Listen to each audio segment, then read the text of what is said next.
Alrighty, guys. Hello and welcome to Bravo Ish Talkers. We are here today coming to you virtually because we've had an event that we have been doing for the podcast. So couldn't get in studio this week. So we are coming to you on a different platform, but we're really excited. I am Christina, your host, your Bravo aficionado who never turns that TV off Bravo. I'm Ramona, the Bravo historian. I hold all of these Bravo labs accountable because I forget nothing. And I'm Tiana, lover of all things Black Bravo. Yes, lady. So how was the week for you? It's a lot of Bravo stuff out there. I'm so excited. It's finally warming up. Yes. How are you guys doing? Doing good. I'm doing great. Love is Blind. I've been watching that. Very ghetto. Love is very ghetto there. When my TV isn't on Bravo, it's on Netflix. And I can't, it's like watching two cars collide. Oh. Love is blind. Love is ghetto. Love is trifling. It's manipulative. Love is manipulative. So only it's thing a bit kinky on certain episodes. Oh, heavens. So I only see, as you know, I'm not a big Love is Blind person. I think I'm the only one, I don't know, that probably not into it. But the only clips that I see are the ones that are kind of online of kind of what's coming out. And I know there's like one guy with a bunch of kids. Yeah. And they didn't know that, and I'm just like, how'd that happen? And I get the premise a little bit, like you don't see who you're ultimately connecting with, right? Is that the idea? Correct. So how did the pods? Yeah. So I think I've seen like one episode. Guy I was dating kind of, I think, made me watch first generation of it, but we won't go into that. I'm like, it's so many layers, like, and it would take forever to explain, but it's a good season though. It is. Okay. Maybe if I turn myself off of Bravo, then maybe I'll venture on to Netflix. And let's hope that Love Hotel takes some cues from what the Netflix folks are doing. Dun dun dun. Right? Bringing it back to Bravo. Yeah. Has Bravo ever attempted anything like a Love Hotel before? Any game show? I feel like they have, but I can't remember. Anything? I don't think they ever have. And I think let's keep Bravo pure. Let's just not go there. This isn't VH1. I don't need the Flavor of Love and Rock of Love. I mean, that was their sister company after all. Yeah, I know, but no. And I mean, we have Love Court. Okay, so it's like it took me. That's the one where it's like three ladies and it is, sister. That's right. It's a Peacock show that they are forcing. Is it Peacock? Because I thought it was like. No, it's Peacock. Okay. It's a Peacock show that for some reason they have decided might end up on should Bravo follow up after. No, it is. It comes on after Potomac. Yeah, and which is really annoying. It's because I like to sometimes. Okay, this is like my Bravo watching habits. I like to sometimes watch the show, watch what happens live, and then sometimes they'll even do the show or an immediate rerun, but not on Sundays. It's like you have that, and I'm just like, okay, this, and then I've got to like do some extra button pushing and then go find it on demand. Like I really hate it. I really hate that the programming is going in that direction. I'm like, I don't know if they think this is the Basketball Wives audience tonight, and so let's put on something in that ilk. But I am telling you, Bravo, stop with this Love Court. This is not a Bravo show. And not only that, it's just, I mean, do the women actually like stay with him? I know Tamar and that whole thing. They stay with him. They play with him, but I don't know if they stay with him. I'm like, they were like a real thing. And I think Evelyn from the season 1 was with. I never watched a look of this show, and it's literally being forced on me in the sense that if I don't turn the channel off fast enough, I'm getting little snippets of Lisa Ray. And but it's just, I cannot stress enough that this is a VH1 show being forced on a Bravo audience. And absolutely. I got some letters to write. Absolutely. This is no. Well, okay. Well, before we kind of go down, we can, I'm pretty sure, talk about it forever, but let's get into the ish of the week. Yes. That's one of our favorite segments here. And I'm sorry, everything that's been happening on Bravo this week, it's like the OC of it all. Ramona, why don't you let us dive into it? Okay, so Tamra Judge came on her Two Teas in a Pod podcast this week and revealed to the world that, how do I say, the assholeness of it all that she has been exhibiting is because she recently found out that she is on the spectrum. Spectrum diagnosis has taken the world by storm. Ladies, what are your thoughts? Question here. So she said she got this in therapy, right? Like it's her therapist, and her therapist helped her figure out that she's on the spectrum. Now, excuse my ignorance. Tiana, you can kind of lean in here. But I will. Don't you worry. Okay, I'm like, is this therapist? Hopefully she's an expert because I am not on these matters. But yes, I'm like, is this therapist like licensed? Has the proper license to even kind of give a diagnosis like that, or is it a recommendation like you should try to figure this out? I have some people that could really help you test something. Like it just, you came into this in therapy, like it just seems a little wackadoo. And then to go online and say it, and you know, our favorite troll, Kelly Dodd, had some things to say about it. Now okay, so what did Kelly say? Oh, that she should be fired. She's a 1099 employee. She's only doing this for her job. Yes, like, yes. Literally. I knew that. I thought you were saying about her. Was that in response though to the autism or the spectrum diagnosis? Yes. She was like, she went after Bravo. She was like, I know Bravo loves her, but they should fire her. Get rid of her. Yeah, and she was like, she's only doing this to keep her job. They can't fire someone on the spectrum. They can't fire someone that's on the spectrum, sure. But it's really like, are you actually diagnosed? You know, you mentioned therapist. As someone who has been diagnosed with several different things before, you don't get diagnosed by a therapist. You can get diagnosed by a nurse practitioner. You can get diagnosed by a doctor. But she didn't list any of those. A therapist doesn't have the qualifications. And by therapist, did she mean her like image therapist who works at a PR firm to help her sort of shape up her image? There. If so, fire them. We can say we can say autism. Fire them. But I think that is the beauty of saying spectrum, because if it is on the spectrum, maybe I'm on the very low end. Like it just, to me, is so obvious that like she is trying to do all the damage control that she can do because of how bad she is coming off this season.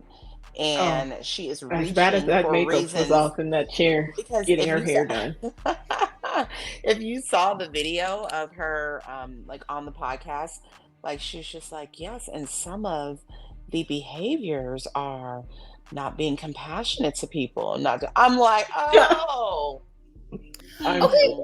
Now, was this the therapist, or were these the comments that you've been in and seeing how everyone has been saying they cannot believe your lack of compassion for Shannon? And so it's like, it is getting worse. It is no shocker to me that she came out with this before this last episode, because honey, it went from bad to worse as far as how abusive. No, it is abusive at this point of how she's been. And so she's getting ahead of it. Like, oh, you guys can't talk about me because I'm on the spectrum. Like, oh, this is the reason why. And it reminds me of, I don't know if you guys remember this, when Roseanne Barr, when she got canceled for her racist tweets, how she said that she was on, I think it was Xanax or some medication, like one of the sleep medications, and they were quick to be back in the tweets with the clap back, like, no, our side effects are we make you sleepy, not we make you racist.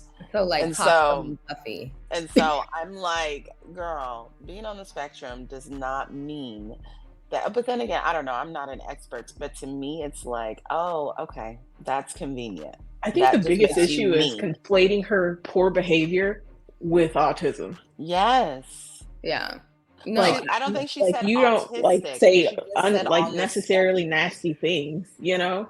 Yeah. And then like be rude and inconsiderate and cold, and then be like, oh no, it was autism.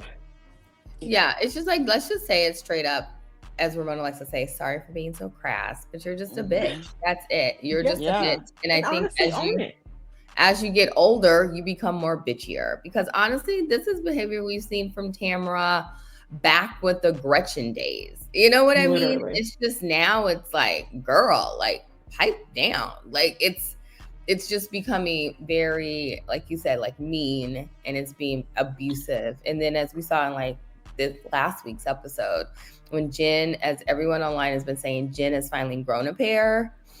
And it's like when she's talking to Jenn in that scene, just kind of like mocking her and patronizing her right in front of her face. I'm just like, this is disgusting. That's why I was happy. Jenn reminded her, at least I got all my kids. Did you see how Tamra kind of like, She didn't want that smoke. But she knew, you know, they all have advanced screeners. So she knew what was about to come out and how bad it was. So I'm just like, it's just too convenient for me. Yeah. My biggest suggestion, she needs to pair up with Jax. I think Jax does a great job trying to stay ahead of his bad boy image. I think he does. But I also think Jax is a lot more, compared to Tamra, tamed. I think he does a great job at not getting caught. Something like, I firmly believe that he isn't with his wife anymore because he no longer likes how she looks. And he's trying to, you know, rehab his image. I'm a narcissist. I've been diagnosed. I went to rehab for it. She should call Jax. Yeah, they're all part of the Bravo fam. But in the club, we all fam. We all fam. Right.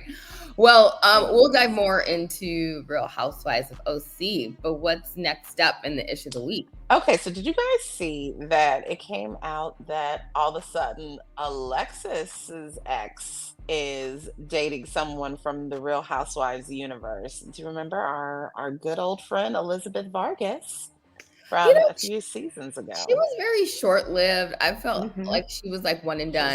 She was a one and done. How I thought, quit it and hit it, how I thought Katie was going to be, but Katie has kind of turned it around for me. Yeah, she really has. Yeah, but Elizabeth Vargas, it was just like the story was weird. It made no sense. So it's like, I can't really remember her. I just remember she was weird. And I was like, oh, Jim Bellino. Okay, this seems like it could be really true because he's a character as well, for sure. I need them to bring her back on the Housewives now. Why? Because I want to see Alexis get a dose of her own medicine. Oh, I want Alexis to that would be great. Go away. But Me the fact too. that she's on the couch, the drama level is so big that I think they're going to bring her back. And so if they're going to bring her back, I want one of her ex's new flames to come on, who will bring any tea from the ex that's damaging and whatever. I just, all the tea. I need this woman to get a dose of her own medicine. So it's, even though I thought she was boring and weird, when Elizabeth was on that once, it was just like, oh, I have a ton of money. That's how I get to be on here. But it's like, yes, but it literally, it's the pocket lint personality. So that ain't gonna work, girl, or translate to Bravo viewers. But now that she has a little bit more of a storyline with the Jim Bellino of it all, like I want her to come back. I want her to be besties with Shannon, and here's the thing, all though. of the things that they did.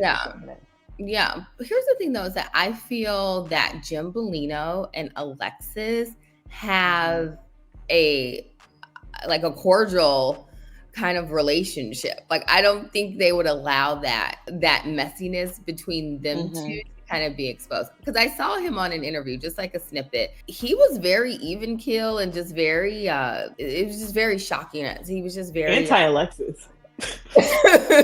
He was like defending Shannon. He just like seemed like he's very neutral in all aspects. Well, they have children together, so he can't go like, you know what I mean? Like John Jansen was able to just go apeshit because what are his ties with Shannon once they break up? But Jim and Alexis have children together, so it won't be a good look for him publicly to be going after their sweet mother. Yeah. Also, I'd like to say that this better be the last hookup I see like this. Like, guys, do not make this a new format. Like, Bravo, yes, let the girl back on with Jim. But after that, cut this off. Like, no more of this. The recycling. Yeah, please. There's got to be more men. No recycled peen in the Bravo universe. Yeah, it's already small enough. Yeah. True. Okay. Speaking of his peen. Okay. Up next, New Jersey's kind of, trying to get back into the fold of everything now that they're on hiatus and people are trying to figure everything out. Mm-hmm. Did you guys see what happened there? I did. So I know that, like, over the past week, apparently Jen Aydin had confirmed on her live that she was coming back, and Andy was quick with the no, we have not cast anybody. Yeah, not today. And then he hit her with a "we wish her well." I'm like, oh. It's like thank you for your services. Yes, that's what it sounded like. Every time someone has a clap back, I'm gonna say like Puffy and Costco, because like when Costco came back, it was like, you didn't buy your baby oil from here. It's kind of like this. It's kind of like the same thing. It's like the clap back. I love a corporate clap back. Yeah, it's like Andy's like, no, and the way it has the other person just looking so stupid. Like, this is coming directly from the source. Like Andy, who like would know, like is saying nothing has been confirmed. And honestly, too, this is my own opinion. It's like Jenn to me wasn't like a strong contender out of the entire cast. Like, okay, we're definitely this is a shoe-in. You know what I mean? I agree. I don't know why the reports just kept being like, oh, Jen, Teresa, Dolores, Jen, Teresa, Dolores. Like, I understand why, even though I'm not a big Teresa fan, I understand why Teresa's still in the mix. And I understand Dolores. I didn't know why Jen was always a part of that trio of who's coming back. I've always respected Teresa's hairline, just like New York said. But I think Jersey really needs a change. We need a whole new cast in Jersey. Give me something new. It's been too long. Yeah, for sure. And then, okay, so this came out from like Up and Adam, right? He reported it, and then it kind of spread like wildfire. So I don't know if you guys noticed on Salt Lake City, this last week's episode when Whitney is in the car trying to find out who's spreading. It's him on the phone. Her friend Adam. I was like, oh. Up and Adam was like, oh. That was who that was. That Whitney's talking to. Okay. Yes, my friend, a podcaster. Yes, I was like, oh, he's in it. He's in the weeds like that. Good to know. Got it. Yeah. Gotta stay connected. So Mia from Real Housewives of Potomac has recently come forward about, she says that G has been abusive and came forward. I don't know if you guys saw it I did not watch the Carlos King interview, but apparently she's coming forward with that. Tiana, did you watch Carlos King's episode where she was talking about this? I only saw clips of it, but it was like from the clips and from what I saw in the comments, it was the same sentiment she left on her Instagram, which is that G is abusive. She got with him when she was really young, and she was dancing in fabulous gowns and getting money thrown at her by him. He used to come in and trick off on women, and he tricked her into thinking that he had more than he actually had. And he overspent for his lifestyle, and they got married, and then he turned her into a worker bee and I get it. CEO of their company together, and was abusive. And I'm like, I can understand how you can get caught up in this way. Of all the men that came into that steakhouse, she would wear ball gowns. She meets the sugar daddy that is basically Splenda, is what she's saying. Okay, not even Splenda. I feel like we got to put a little bit more respect on Splenda's name. Maybe some high fructose corn syrup or something. Let's just take all the sweetness. She got a salty daddy instead of the sugar daddy. Yeah. Basically, and she's mad. Yeah, because what she tweeted was like, I've worked the entire marriage, and I'm like, okay, so you're just mad. You thought you landed a sugar daddy and you didn't. We haven't seen the caliber of the steakhouse though. This could be you know, the creme de la creme that walked into it. I believe that this steakhouse was a strip joint, but who am I to judge? Yeah.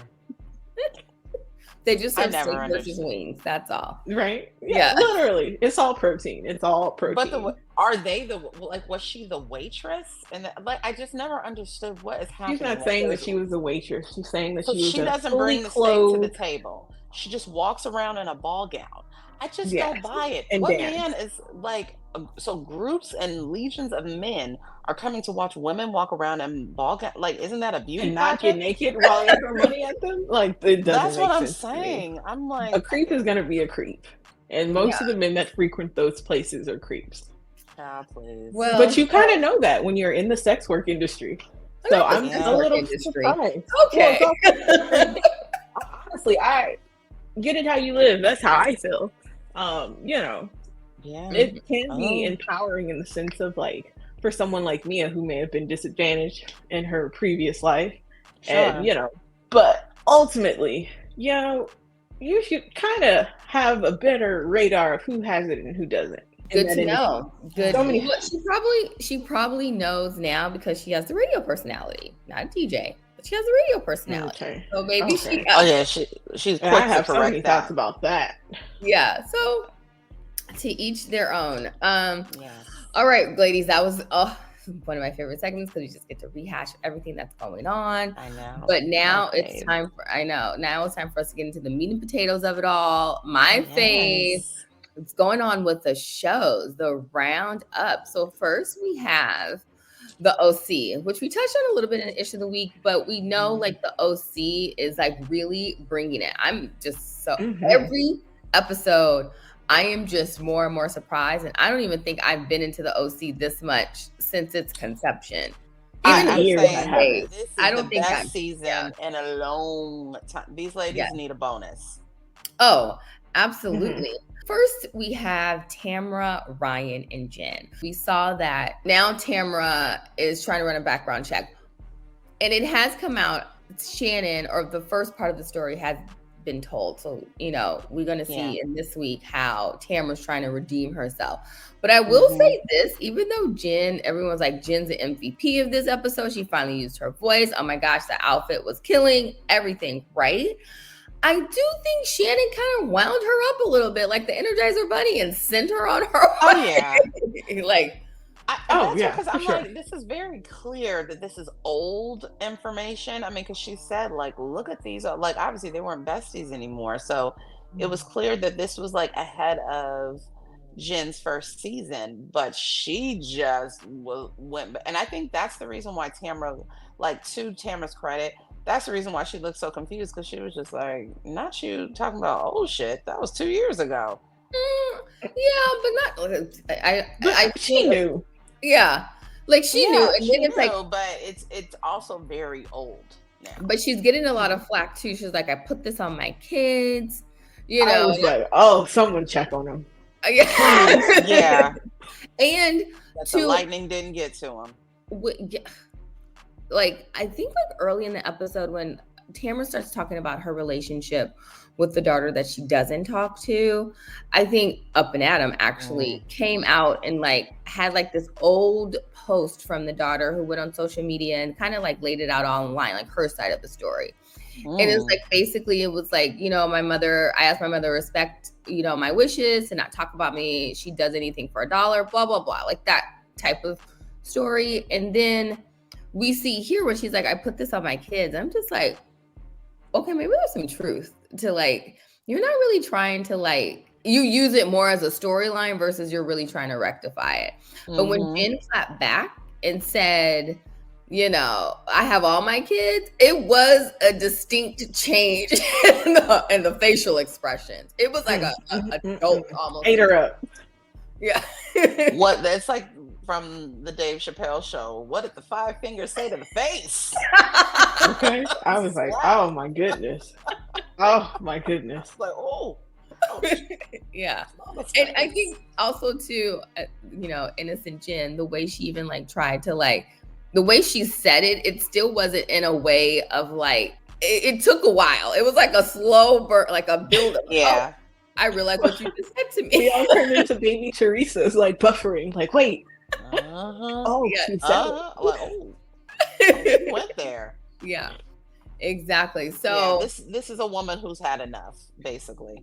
Absolutely. And I think too, it's when we see Heather in the room, I'm just like, this is gross. This is like, I like Heather. Bad look for her this season. Yeah, I like Heather. Plotting and a planning. I don't like her with Tamra at all. I think she's just so above it. She's so above it. And it's just this is better than her. Yes. Yeah, I agree. Exactly. Can't wait to see this week when they continue their trip in London. Also, too, the Tamra, Shannon, and Tamra and Alexis. You know, Alexis not being on this trip, I'm just like, great. Did we miss her? We sure did. No, I love the fact that she got left out. Sorry. Yes, because I'm just sorry, we are tired of Johnny J and his Johnson. We are. Oh, we are. He's really turned into her producer. Oh. And it's so gross. Like, hold on, let me consult Johnny upstairs. Let me get my phone. Mom, where's my phone? We have a text message. Yeah, it's just. Get him out of here. Yeah, and I was like, I'm so glad that it got a break. I hope they do not bring him on the reunion. Like, he kind of just like popped up, you know, at the confessionals, and you know, Bravo kind of got dragged for that one. People were like, we don't ever want to see him on our. I do not. If I just see the threads from those scarves one more time, I am going to be so activated. The scarves, all of it, stay off my screen. Yes. But it'll be very interesting to see when the ladies do return from London. What's going to be Alexis? You know, at that point, pretty much the season's over, right? Maybe it's like I'm engaged. That's going to be her next thing. Right. Which we will play out on the reunion for sure. Yeah, we're all looking forward to the OC and what is coming up next. And I will it's good. They are delivering. Absolutely. So, which kind of takes us on one of our newer housewives that has just started their season, and a newer cast, relaunched cast is RHONY. So what are we thinking about RHONY? Like slow build? I think it's a slow build, right? It's a slow build for sure. It is, but the next episode was better than the premiere or the first couple episodes. I love when, and I was trying to think, I don't think any other cast does this, even the legacy cast, where pretty much right when the season starts, they do a little girls getaway to the Hamptons. And I just always love a girls trip. I just always love when these women are forced to be in the same house with one another. It just gets Aaron has food for this girls trip. Oh, yes. Yes. I took her notes from the first season. So I have a couple things here. One, I think, I'm just like, okay. Like, and you know, it's great that, you know, I'm not talking about anyone who has like two houses or anything like that, but it's like, we've seen this trip before. It's kind of like Dorinda and, you know, Bluestone Manor. It's like, okay, but you guys aren't this old to kind of have a repeat trip. You know what I mean? So it's like, why are we? And then Brynn loves to point out it's Sac Harbor. Like, you know, I mean, like, why are we going here again? But we do have Raquel. I just think that's a part of Real Housewives of New York, that you see the ladies in the city and you, at some point, you're going to see them in the Hamptons. No, but I think it would be better if it was more opulent. Doesn't Jenna have a house in the Hamptons? Does it, like, why are we? I feel like I thought hers was like a cottage here. I get the vibe that Jenna's house is not open to the people. Yeah, I get that vibe. Aaron is the only one that is willing. Got it. Sai has a home there. Brynn doesn't have a home there. Ubah doesn't have a home there. Jessel doesn't have, like, it's Aaron or Jenna, and Jenna ain't an option. So this is what we're going with. We're going to put them up in the summer house now that it's off season. I mean, that's the only other option. Rent out. You know, I think renting out a place could be great because, you know, to your point, I think I like the idea of a consistent trip, but I also can live without seeing Aaron's home for the second time. Yeah, I'm just like, we've seen the rooms already. We've seen this kid room with the big rainbow. We've done this tour. I'm just like, okay, this is like, you know, the kitchen isn't all that new. It's just a new counter. Jessel's point. sink taps. And I don't know what has gotten into Jessel, but the air is very, very thick up there this season. It's just like very like She up. does seem that and a little like vapid and a little flighty and like not the sharpest. And I never like when women in reality TV do, like, you know, take notes from the Jessica Simpson, like, you know, whatever that show was that her and Nick were on at first. So just like, oh, I'm just gonna play like the airhead. I just always am so like anti women playing that card. Yeah, I think the perfect way. A notch. Yeah, I think the perfect way to describe her would be that outfit that she wore where she was half naked. Like that's her this season. She's just trying too hard, just all the way out there, doing too much. Yeah. It's never that serious. The outfit doesn't even like call for the occasion. It's like we're just a little mixed up here. We're just trying to be fabulous. But every cutaway about every topic, it's like almost like, I don't know what that is. What is that? I don't even understand. And it's like, don't do this. New York is supposed to be women of a certain, you know, status in life, certain station in life. Like I've always seen the New York women as like very capable, very intelligent, very countess. Yes. Very mindful, very demure. Yes. But also got a little bit of hustle in them. And know a thing or two. So she was not this airheady in her first season. So I don't know what this is that she's tapping into, but I need her to tap out of it. Not the veneers. Speaking of hustle, can we talk about how Brynn really tried to hustle Rebecca Minkoff to talk about Scientology, and then Rebecca's like just shuts it down, and then Brynn worldwide religion. Yeah. And then Brynn goes back in and says like, well, what do you really want us to say? Like and I'm just like, Brynn, this is gross. This is so gross. And then they cut away with her doing an interview and her talking about, she's like, it's giving me weird vibes. Like, what was the analogy she said? Like used car salesman or something like that, or something. I can't remember the analogy, but I'm just like, girl, you are so thankful to be on this show. It's just like, you know, I don't want to say respect our elders, but let's respect. Like, I just don't know. Respect on her name. I mean, to a certain extent, I don't mind the Scientology questions because I am very curious. I was going to say, I want to see it too. Like, I love that topic. I watched Leah Remini's documentaries that she did on it. I just don't think that and I think this is where you're going with this too, Christina. Like, that is not where Rebecca and Brynn's relationship is to like do a deep dive into my religious beliefs or whatever. Like the foundation was not laid there. Yes, like literally you're in a helicopter or whatever. Like it's she was like, trapped. I gotta know. Yeah, it's like tell me everything about Scientology.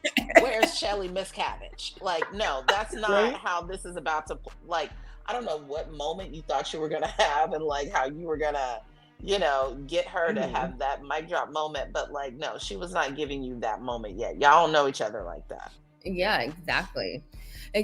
So then also to kind of going a little like towards the end of the episode, we see Brynn and Ubah get into it, and you know, I've got to say, hard to watch. It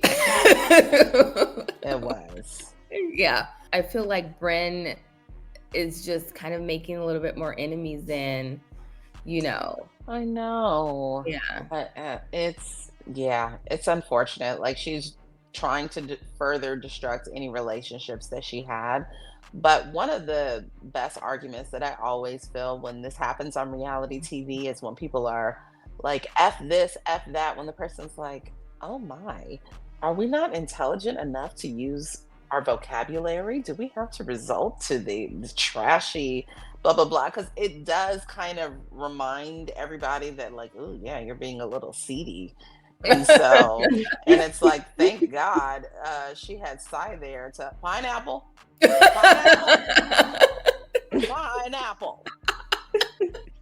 it up.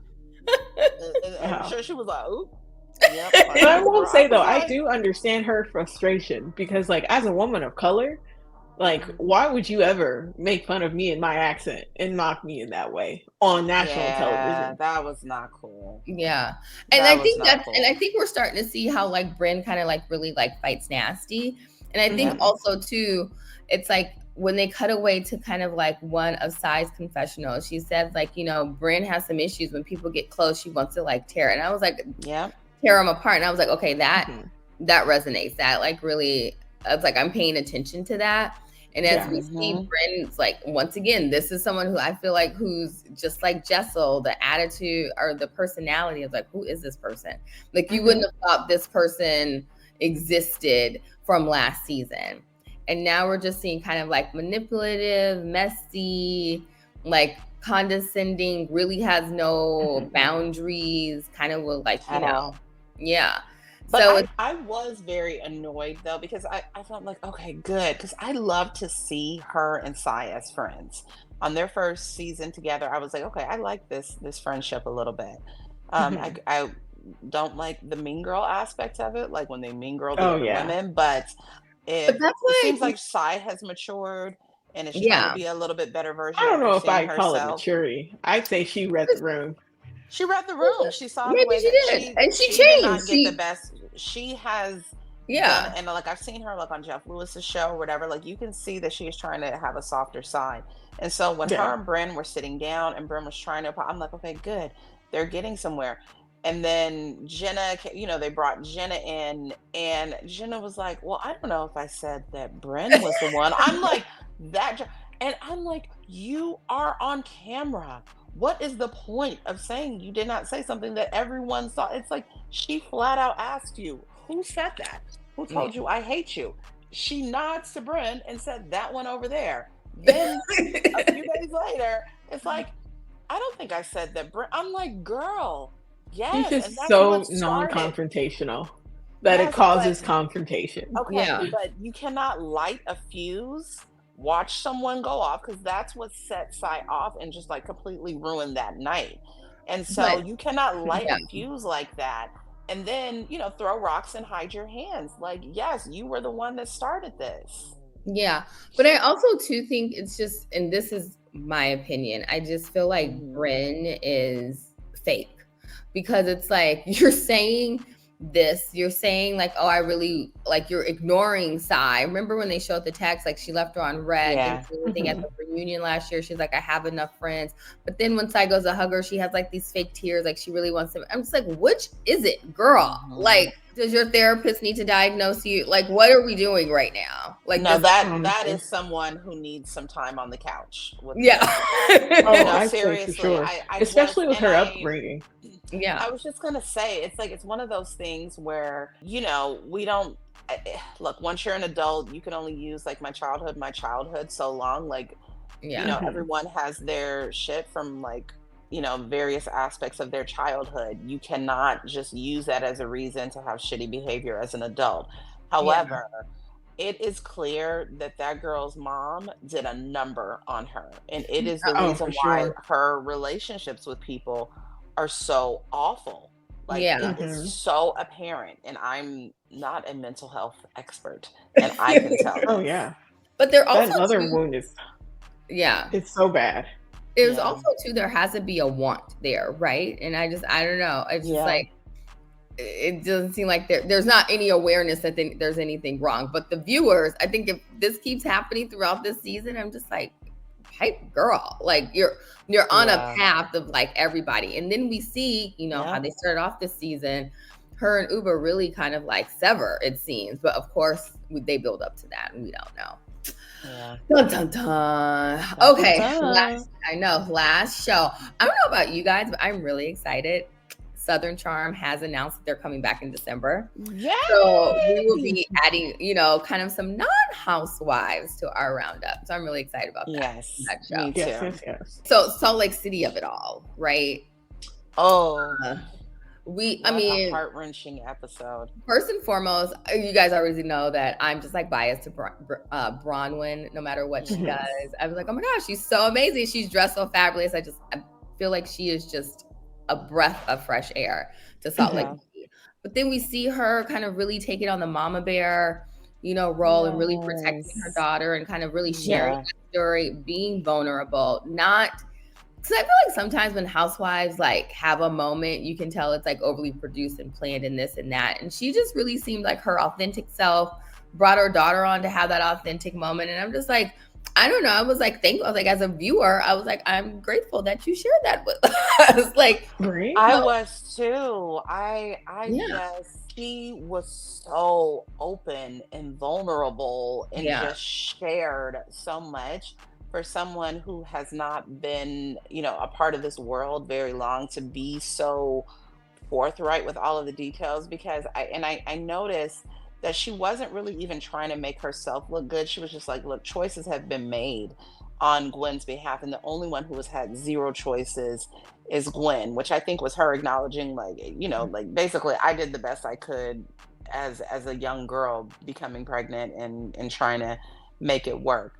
But I just fell in love with her in that episode, and I just like what a fierce protector that she has been for her daughter. And even though these parents, and so for those that didn't get a chance to really get into that episode, she shares that her daughter's father, died tragically, like very early when her daughter was a couple years old, but that he was not involved, didn't want anything to do with her when she got pregnant out of wedlock. His family shunned her, didn't want her to have the baby, all of those things, and made her feel like this was all her fault, as though she got herself pregnant, basically.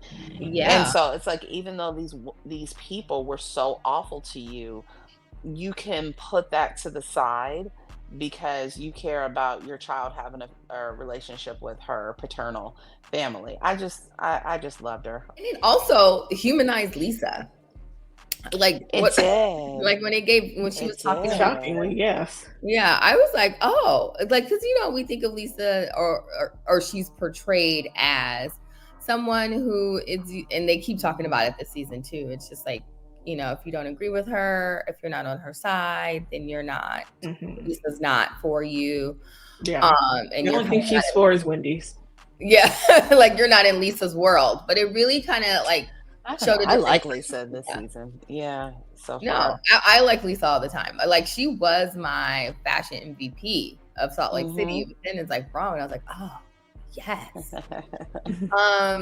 Okay, so then we had another Brittany getting her. Oh God. Talk about mother wounds or just wounds in general. I don't understand. Why the elevator doesn't log up here to a straight man? That's all. Why would you're my best friend? I'm just like, cancel, please cancel. Right? Why would you? When she did that, I was like, absolutely not. Put her with the same therapist Tamra has. Yes, she never should have. And maybe this was just, she felt like her only way to maybe get onto the show is that she was dating an Osmond, but. In my opinion, she never should have brought this whole Jared thing into her storyline. Because, baby girl, how many signs do you need? And she was like, he drops my hand whenever someone comes by. He only refers to me as best friend. He won't claim me on social media. And I'm like, and yet you felt like you should bring him onto this show and make toast about the fact that he said hi to you on social media? Like, girl, this was never your man. Like, why did you even bring us into it? Like, I'm with me. Oh my gosh. And I am loving Mary Cosby this season. But when Mary was like, leave us out of it. Leave us out of it. And Heather was like, what I couldn't get past was, I'm like, I'm over here broken on the couch like, me for. Leave us out of this. This ain't your man. And never was. Girl, wake up. Yeah. Yeah, we're broken up. Oh, you talk to him? Oh, I mean, no, but I will. And then it's like, up when you're not together. I guess we should break up happen all the time. I don't know. I really feel she's just not a strong enough person to be on this show. She's not a strong enough. I don't want to say character, but she's just not a strong enough woman to sit against these women and to be on this show. I'm just like, the LDS community has really beaten this woman down into submission. It is hard to watch somebody. Religion, or I think it just that she is just kind of a weak person? Because it sure hasn't had that effect on Lisa Barlow. I just think that she is just because she's a 2.0. That's why it hasn't had an effect on Lisa Barlow. Yes, Mormon 2.0. But what I'm saying is, she just, to me, strikes me as just not a very strong woman. And because every episode, she is getting chewed up and spit out by somebody, and mostly by Mary. But every episode, she is just getting dragged for, like, I know if you are her looking at these episodes, you are cringing every single week. Because I don't think don't she blame is. it on a bad edit. I don't think she is. She is not cringed out watching herself this season, then if anything, she really might feel like a victim, but I don't know if she's cringed out. I don't think, and then it's just like the gaslighting that Jarrett does. I'm just like, this is but you're allowing it. Very true. And but then it's he flips it and makes it about Lisa. When she did that. When she did that, like, I'm just like, I was like, you have this woman under complete control. I'm like, okay, so so Jarrett wound her up. Wound her up and sent her on her way. Yes, but by the way, Jared was correct. Like, don't allow one of your friends to grab your phone and talk to me crazy and call me as though they're you. And no. I disagree with that. I disagree. You are in control of your own personal device. If your friend grabs she said, I was cool with it in that moment.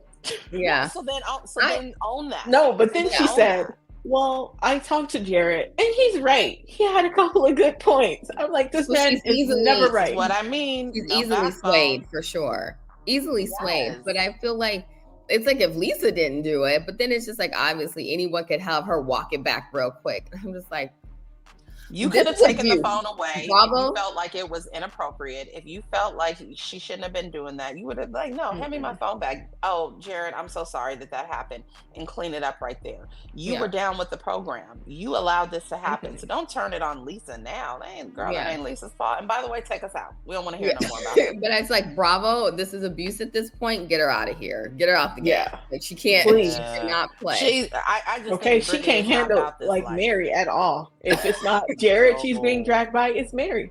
And I'm like, you really gonna sit up here and let this woman that's married to her step grandfather talk to you crazy? Have you lost your everlasting How about mind? this? Every single week, Mary eats her up. Every single week, it'd be a new family insult, because that's just who I am. I don't know how I'm doing it. Yes. Yeah. Woo, it's getting good. We didn't even get to really touch on, the Mary Crosby of it all. We got to see her son, and we know her son has been having some struggles, and she kind of touches on it a little bit, but I definitely next week we definitely need to get into that, because when I saw him on camera, I'm like, once again, I don't think he should be. Yeah. He's high. Yeah. He shouldn't be on camera at all. And I feel like with the same openness that we got from Bronwyn, I think when it comes to something as severe as addiction, you can only treat that with honesty. And her hiding her son's addiction and downplaying it for the world really doesn't get him any kind of help that he needs. No, but I think when they did cut to her in the confessional, okay, so now we're getting into it. I do think when they cut to her in the confessional, it came across as like a scared mom, right? So we haven't seen Robert Sr. at all. So he's like, it leads you to believe that she's dealing with this on her own. She's the only one that seems to care about it. You know what I mean? And it's like, she just really seemed, when I saw, like I said, her in that confessional, really seemed like she's like, it was like, I don't know. I'm trying to do this the best that I can. So she alludes to it like it's his lifestyle. This is why I'm helping him. But she just really seemed scared. I felt it just translated as like church shame. Like very inherently toxic Christian, like I'm shameful of my child's actions. And that won't help somebody with addiction. Another franchise that's kind of just starting to heat up their season is Potomac. Now, what are we thinking about Potomac? Are we thinking it's a slow build too? It's like, if it'll ever build. Not if it'll ever build. It's kind of like, I get what you're saying in regards to kind of like, it's like this DUI with Karen. Did you see also this week she's coming out to try and get it dismissed because there's a legal search and seizure? I'm like, girl. And was denied on that. This is just this. And then when she was on Watch What Happens Live, she's sitting there telling Andy, like, you know, the truth will come out. The truth will. What does she mean by that? You were drunk off your ass and should have called an Uber. Yes, but I'm like, are you saying that you never were drinking or that you were not drunk? What do you mean by the truth? I think what she was alluding to was that she was going to get the whole thing thrown out because of the illegal search and seizure. And then if that would have played out how she wanted it to, then she would have been like, see, the whole thing is thrown out. This was not even a thing. Like, but also, why make this such a big deal? Why? Like, what? I understand it's a big deal, drinking and driving, but like, why make this such a big deal? You didn't hurt anybody. When you have troll Ashley sitting there making it a big deal, like she's like I don't know, she should be drinking right now. This is her second one. I wasn't expecting this from. I hate people counting drinks. They do that in the OC with Shannon. I hate that. Yeah. But one thing that Shannon did, not to mention, like, it can take one drink for you to be ineligible to operate a vehicle. Yes. But what Shannon did in OC, what Karen has not done, is take accountability. That's what it is. You know what? This was bad. I realized I need to do some self-reflection, but even Luann did that. Like, take some self-reflection of like what your drinking has caused, instead of saying, I can't speak on it. You have eyes and you know how to read. You can read for yourself, but the truth is coming out. What does that mean? Yeah. Did you do it or not? But to me, it's, yes, I'm with you, Christina, that like slow build. This isn't really much of anything until, to me, that last 10 minutes of the episode with the two different events and the girls coming late. That was when it actually started to become a good episode for me. Yeah. Wait, what are you talking about? When the girls came late? As the episode was ending. Yes. And Giselle was like, oh, you're not coming in. And I'm like, okay, this is... okay, here we go, Giselle. Yeah. Being a troll again. Yeah. And it's just so unnecessary. It's like the GNA of it. It's just like, we're doing this under GNA. Like, not even a real company. Like, the website, might I add the website? The website has no clothes on it currently. The website has nothing but a picture of them. No, but wasn't it also them at a yoga event? It was like a picture of them at a yoga. It was a picture of them at a yoga event at that. Yes. But you guys, please, small victories. At least it's not still Christmas. Yes, that's what I was about to say. To be honest, it looks better now. What's up than what was up before, which was the Christmas of it all. Decorating a Christmas tree. Yes, it was like the Christmas from like the Friday After Next.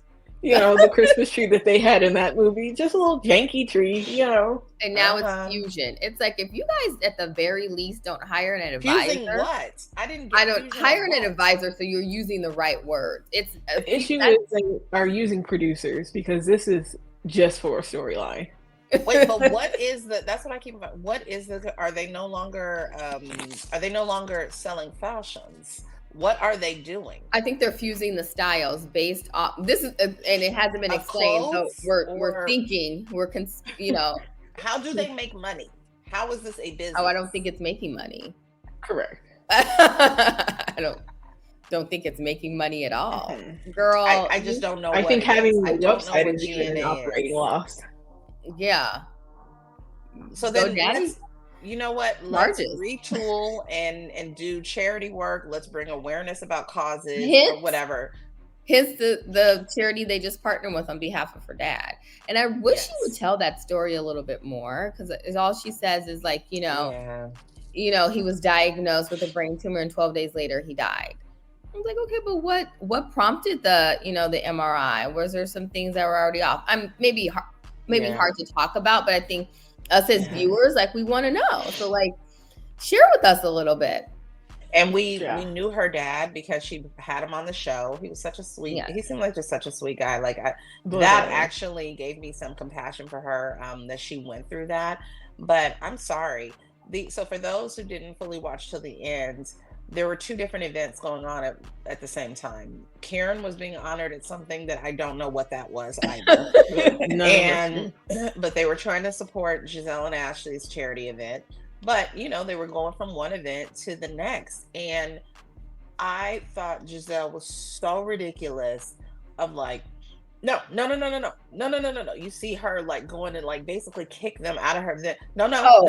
You kick it. And I'm like, why are you drawing more attention to this and if this is supposed to be a positive thing to honor your dad, why are you turning it into like a ghetto security kick people out as though these people did anything other than run late to your event?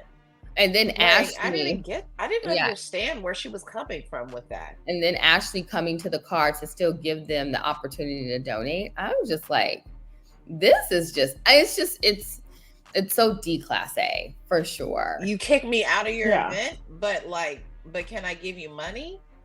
You just put me out. Side note, has anyone noticed Ashley's obsession with fondling her boobs on camera? Like, it is like, I think she might be low-key massaging them. She's probably getting her massages in. Because they are still by that collarbone, very much so. But it's like when she shows up, was it Stacey's house? They show up to Stacey's house to talk about it. She's like fixing her clothes, and I kid you not, she does this literally like lift up. I'm like, is she not aware? But she does it in multiple scenes. I'm like, what is going on? So I haven't noticed that, but now I'm going to be paying attention. Yeah, like, what is going on there? Okay, well, we hope Potomac gets better. Yeah. I'm not sure what I think about all of the ladies that have been added. I do like the new lady that's been added. The QVC lady. The QVC lady. Yeah. Oh no, absolutely. I like Peyton. I don't know much about the football player's girlfriend. That's what I mean. Yet. Yeah. Yeah. Her, Kiara, we got to see a little bit. I don't understand why she's on the show. I'll be honest. She seems great. Don't get me wrong. I love estheticians. I'm an esthetician. Yeah. But I don't understand why she's here. And then we also have girlfriend. Yeah, and then we also have I don't want to call her the dressmaker, but she seems like a silent cast member. You see her, but she doesn't say much at all. Like, I don't even know who you're talking about. Who's making dresses? Exactly. When they went to go try on dresses the first episode, and then she shows up to Giselle's event in the room. Yeah. And she shows up to Giselle event first, and she's like, "This is Giselle's friend." And she's like, "The other ladies are coming." But I'm just like, what? Like, so I don't really know much about them, and I kind of hope they like start to kind of, bust it open. Let's get to know them. Let's see. Yeah. Let's see. But until then, we'll be tuning in, and seeing if Potomac delivers this year. Whew, not at all. Okay. All right, girls. This was a lot. I know. Bravo is heating up. So good. So excited for the what's rest to come. And we're just kind of just getting started, even though the OC is ending. Yeah. Shannon, any final thoughts? Yeah, I think pretty much I can't wait until this upcoming week of Bravo. Mm-hmm. I think we are going to get into it. I can't wait to see the rest of this London trip, because the Jenn that we got to see this week, she's clearing girls and killing them with the outfit too and the hair. I was like, I'm living for it. Yeah. With Salt Lake City, I really want to see more of like Bronwyn's story. And as far as New York, I want these bitches to just admit that they all talk shit about each other all day long. Yeah. And I think it'll really help this cast. You can tell Raquel is like, I don't know what I've stepped into. Yeah. She's like, I don't know what's going on. For sure. Well, until next week, don't forget to like us, tweet us, follow us, all the things on all of our social channels. And then also too, you can email us at talkyoish@bravoishtalkers.com. And you can also make sure you catch our podcast weekly on Spotify and YouTube. Until next week, guys, we will see you soon. Bye. Bye.